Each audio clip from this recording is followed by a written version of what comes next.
Ada tak apa-apa kes yang Tuan boleh share tentang kes scammer ni? Dia berhubung dengan scammer tu melalui atas talian. Scammer tu memberikan alamat yang sah. Contohnya pihak scammer tu memberikan alamat Muhibah Airline di Sungai Besi. Tapi kita tak boleh nak pandang, kita check dengan Google alamat tu sahih, itu adalah betul. Tak boleh. Kalau you dah tengok, you dah check alamat tu memang wujud, apa salahnya you pergi ke alamat tu untuk buat permohonan yang lebih baik. Kalau you tengok alamat saja betul, you terus submit you punya atas talian, itu salah lah. Dari segi KPKT pun dah salah. So jangan tertipu dengan alamat yang betul. Kerap berlaku di kalangan masyarakat Malaysia ni ikut bangsa tau sebenarnya. Kalau macam pinjaman wang tidak wujud ni lebih kepada masyarakat Melayu dengan India. Untuk pelaburan, investment lebih kepada masyarakat Cina lah. Sebab masyarakat Cina ni dia tertarik dengan pelaburan disebabkan ada modal yang sedikit ataupun modal yang besar. Salah satunya dia termakan dengan pujuk rayu pelaburan ni disebabkan tamak lah, pulangan yang cepat dan mudah lah. Macam masyarakat India dengan Melayu ni dia tak terlibat dengan pelaburan,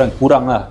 Disebabkan at first pun dia dah tak ada modal. So macam mana you nak start ataupun nak jadi mangsa pelaburan sedangkan you tak ada modal. So scammer ni memang target untuk pelaburan kebanyakan ni Chinese lah. Kalau korang atau ahli keluarga menjadi mangsa, jangan melengah. Cepat buat laporan segera kepada pihak berkuasa. Lagi cepat laporan dibuat, lagi tinggi peluang tindakan diambil. Dan kalau korang tengah terperangkap dalam masalah kewangan akibat penipuan atau hutang yang makin membebankan, jangan risau, ada penyelesaiannya. Dengan Muhibah Alliance, semua penjawat awam boleh gabungkan pinjaman dalam satu bayaran yang lebih rendah dan fleksibel. Ini boleh bantu korang untuk uruskan kewangan dengan lebih stabil. Jadi, untuk korang yang nak semak kelayakan, jangan biarkan hutang mengawal hidup korang. Uruskan semula kewangan dengan lebih bijak.